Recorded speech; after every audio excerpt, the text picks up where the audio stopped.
भारत के सबसे बड़े राजनीतिक युग पुरुष चाणक्य। आज हम बात करने जा रहे हैं भारत के इतिहास के सबसे रहस्यमयी, सबसे बुद्धिमान और सबसे विवादित व्यक्तित्व आचार्य चाणक्य की, जिन्होंने एक गरीब ब्राह्मण बालक से चलकर नंद वंश का नाश किया, चंद्रगुप्त को सम्राट बनाया, अखंड भारत का सपना साकार किया और अर्थशास्त्र जैसे महाग्रंथ लिखा जो आज भी दुनिया के टॉप यूनिवर्सिटी में पढ़ाया जाता है। इनका जन्म 375 ईस्वी पूर्व में हुआ था। इनका जन्म अभी तक विवादित है। कुछ तथ्य इन्हें मगध का मूल निवासी मानते थे।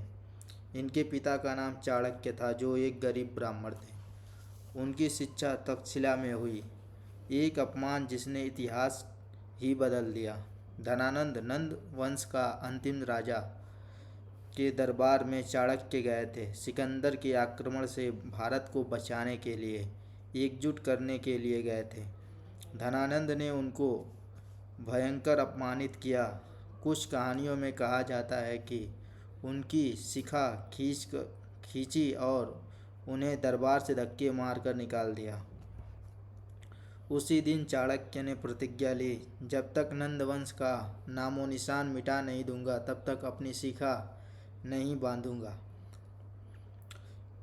चाणक्य की मुलाकात एक बालक से हुई जो अपने साथियों के साथ राजा मंत्री का खेल खेल रहा था, जो गलती करने पर कठोर दंड दे रहा था।